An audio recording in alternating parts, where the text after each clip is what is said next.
Border Gavaskar ট্রফির জন্য অস্ট্রেলিয়ার দিকে যাত্রা অলরেডি শুরু হয়ে গেছে। এখন আমরা মিডওয়ে পয়েন্টে আছি, এখন আমরা কুয়ালালামপুরে আছি ইন ট্রানজিট। আর দেখুন, কুয়ালালামপুর হচ্ছে বেসিক্যালি ইন্ডিয়া এবং অস্ট্রেলিয়ার মানে একটা মিডল পয়েন্ট। যদিও আমরা অলরেডি পার্থের টাইম জোনে ঢুকে গেছি, কেন কুয়ালালামপুর আর পার্থের টাইম জোন এক। সো আমাদের কাছে অস্ট্রেলিয়া থেকেও খবর আসছে, আমাদের কাছে ইন্ডিয়া থেকেও ব্যাক হোম কী হচ্ছে ডেভেলপমেন্ট, সমস্ত খবর আসছে এই সিরিজ রিলেটেড।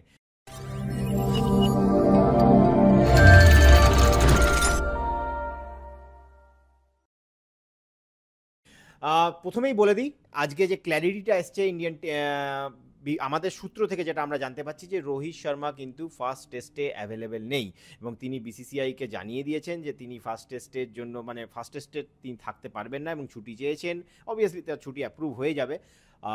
সুতরাং Jasprit Bumrah is now like we can say that he is the official captain for this stand in captain for this first test match, যেটা নভেম্বরের 22 তারিখ থেকে শুরু হচ্ছে। আর এতদিনের যে ধোঁয়াশা একটা ছিল রোহিত শর্মা হবে যাবেন কি যাবেন না সেই নিয়ে, সেই ব্যাপারে একটা ক্ল্যারিটি এলো। তাছাড়া আজকে পার্থে আমাদের ভারতীয় দলের যে মানে পার্থের ওয়াকাতে যে একটা মানে কি বলবো, একটা স্টিমুলেশন ছিল, প্র্যাকটিস স্টিমুলেশন বা ম্যাচ স্টিমুলেশন কাইন্ড অফ ছিল, সেন্টার উইকেট প্র্যাকটিস টাইপ, সেটা কিন্তু আজকে শেষ হয়ে গেল। 3 দিনের ছিল, আজকে শেষ হয়ে গেল, এবং কালকে ব্রেক, এবং 19 তারিখ থেকে কিন্তু প্র্যাকটিস শুরু হবে অপটা স্টেডিয়ামে, যেটা কিন্তু যেখানে টেস্ট ম্যাচ হবে। তো সেখানে অবভিয়াসলি আমরা থাকবো। তার আগে আমরা এই 3 দিন যে ওয়াকাতে প্র্যাকটিস হলো সেখান থেকে কি পেলাম এবং টিম ম্যানেজমেন্টে কি thought process before the first test, সেই নিয়ে ডিসকাশন করার জন্য আমাদের সাথে আছে অঙ্কন আমাদের অবভিয়াসলি আমাদের ক্রিকেট করেসপন্ডেন্ট অঙ্কন, প্রথমেই বলি, রোহিত শর্মা যে না থাকাটা কি ইম্প্যাক্ট ফেলবে ভারতীয় দলে? দেখো, আমাকে লাগে কি ক্যাপ্টেন টিমের স্কিপার যদি না থাকে তো এবার ড্রেসিং রুম থেকে টিমটা চলবে।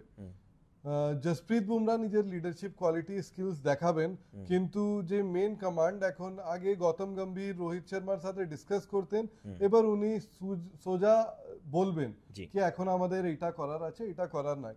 আর এটা ছাড়া কেন কি রোহিত শর্মা ইনজার্ড না, রোহিত শর্মা ছুটি চেয়েছেন, ওনার ব্যক্তিগত কারণ, ফ্যামিলিকে টাইম দিতে চান, নতুন বেবি হয়েছে ওনার বাড়িতে, তো বেবির সাথে একটু খেলতে চান, বউয়ের ধ্যান রাখতে চান, তো ভালো কথা। আর আমাকে লাগে না কি এটাতে অনেক বেশি ইম্প্যাক্ট পড়বে ব্যাটিং লাইন আপে ইম্প্যাক্ট এই জন্য পড়বে কেন কি শুভমান গিল যিনি এখন ইনজার্ড হয়ে গেছেন, তো ওর জন্য অসুবিধাটা এটা কি আপনার একটা ওপেনার তো চাই আছে, এবার নম্বর 3-এরও ব্যাটার চাই, তো আপনার দুটো batter back to back makeshift আসতে হবে।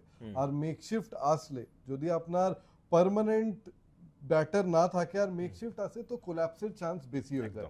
আর যেইভাবে ইন্ডিয়ান টিম নিজের বাড়িতে নিউজিল্যান্ডের সমক্ষে যে হারের মুখটা দেখলো, তো ওর পরে কি হয়েছে কি অবভিয়াসলি একটা মেন্টাল প্রেসারে পুরো টিম আছে, তো ওইটার চান্স একটু আরো বেড়ে যায়। কিন্তু এই ইন্ডিয়ান টিমটা জানে কি করে ফেরত আসতে হবে, কি করে খেলতে হবে, তো ওইটা হয়ে যাবে। আর কোয়েশ্চেন মার্কস আর কোয়েশ্চেন্স বেড়ে গেছে ইন্ডিয়ান টিমের মধ্যে এই 3 দিন ওয়াকার প্র্যাকটিসে, স্টিমুলেশনে যত অ্যান্সার পাওয়ার জন্য আমরা এই প্র্যাকটিসটা করেছিলাম সন্দীপন দা, ওর থেকে বেশি এখন আমাদের প্রশ্ন আছে। এটা কিন্তু একদম ঠিক কথা, কিন্তু একটা বিষয় ক্ল্যারিটি আসছে যে নাও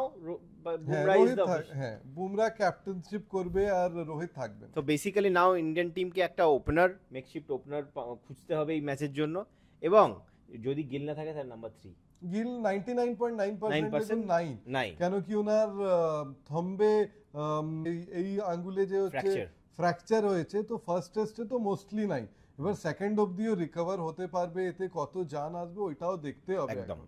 একদমই সেক্ষেত্রে অভিমন্যু ঈশ্বরন অবভিয়াসলি আমাদের বাংলার প্লেয়ার, তার একটা ডেবিউর কথা চলছে যে পার্থে তিনি ডেবিউ করতে পারেন, যদিও তার রিসেন্ট পারফরমেন্স ইন্ডিয়া এর হয়ে কিন্তু অতটা ভালো না। এবার সেক্ষেত্রে আপনি যদি কেএল রাহুল, যেটা আমার ব্যক্তিগত মত, আমি চাইবো ইন্ডিয়ান টিম এক্সপিরিয়েন্সের সাথে যান এবং কেএল রাহুলকে দিয়ে ওপেন করানো হোক এই ম্যাচে। যদিও আঙ্কান, তোমার মনে হয় যে কেএল রাহুলের রিসেন্ট ফর্মটা একটা আমাকে লাগছে কি কেএল রাহুল একটা অলরেডি এখন লাইবিলিটির মতন আমাকে টিমে লাগছে। কেন জানেন? এই জন্য কেন কি ওনার মাথায় না অনেক কিছু চলছে। দেখুন ওনার রান আসছেন না, ঠিক আছে। এখনই স্টার স্পোর্টসকে কিছুদিন আগে একটা ইন্টারভিউ টিজার এসেছেন, ওতে লখনৌ সুপার জায়েন্টস যেমনি করে ওনাকে ডিল করেছে ওইটা নিয়ে উনি কথা বলছেন।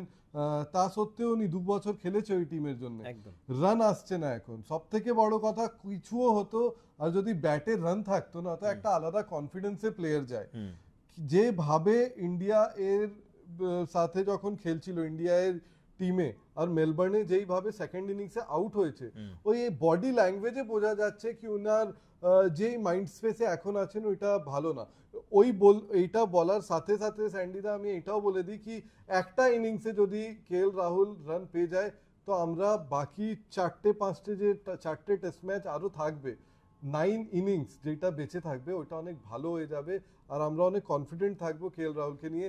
কিন্তু ওই কেএল রাহুলের নিজের কনফিডেন্স কত ওইটা বেশি বড় কথা। দেখুন, সব থেকে বেশি মানে ক্রিটিকদের যদি বলি, এত ক্রিটিসিজম হচ্ছে কেএল রাহুলের, কিন্তু ক্রিটিকদের অ্যান্সার দেওয়া সব থেকে বড় প্ল্যাটফর্ম হচ্ছে ওই 22 ইয়ার্সে যদি ও নিজে পারফর্ম করে দেয় সমস্ত ক্রিটিসিজমকেও জবাব দেবে। যেমন ওই কি আমাকে জবাব দিক, আমি চাই কি আমাকে ভুল সাবিত করুক। কেন কি ওতে ভারত জিতবে, ভারত দেশ জিতবে। আর আমার মনে আছে সেঞ্চুরিয়ানের ম্যাচের আগেও, সাউথ আফ্রিকা সিরিজের আগেও কেএল রাহুলকে নিয়ে অনেক কথা হচ্ছিল, এবং কেএল রাহুল কিন্তু সেঞ্চুরিয়ান একটা অনবদ্য ইনিংস খেলেছেন, যেখানে বাকি সবাই স্ট্রাগল করছিল সেখানে উনি কিন্তু অনবদ্য ইনিংস খেলেছিলেন। সুতরাং আমি চাইবো যে Indian team should go with experience, কিন্তু সেক্ষেত্রে who will be your number 3? আরেকটা ওই বললাম না কি প্রশ্ন অনেক আছে, একটা প্রশ্ন জবাব পেয়েছি কি রোহিত আসছে না, বাকি প্রশ্ন ব্যাটিং অর্ডারে আছে, বোলিং অর্ডারেও অমনি আছে, বোলিং অর্ডারেও আছে যে মোহাম্মদ শামি যাচ্ছেন কি যাচ্ছেন না। আমার মনে হয় উনি যাবেন। এখন অবধি নিউজও আছে, সোর্সেস আমাদের বলছে, বিসিসিআই সোর্সেস কি টিম ম্যানেজমেন্ট রিকোয়ারমেন্ট ঢেলেছে রঞ্জির আমাদের আর মধ্যপ্রদেশের খেলাটা দেখার পরে কি বডি ফিট আছে, medically he is okay, match fit আছে, হ্যাঁ রিকভারি খুব ভালো করেছেন ম্যাচের পরে তিনি। সুতরাং মোহাম্মদ শামি আমার মনে হয় by the end of second test you will definitely Mohammad শামিকে অস্ট্রেলিয়া আপনি দেখতে পাবেন। এবার প্রথম হচ্ছে পার্থে উনি এন্ড অফ ফার্স্ট টেস্ট পার্থে ইনি খেলবেন কিনা সেটা নিয়ে একটা বড় প্রশ্ন।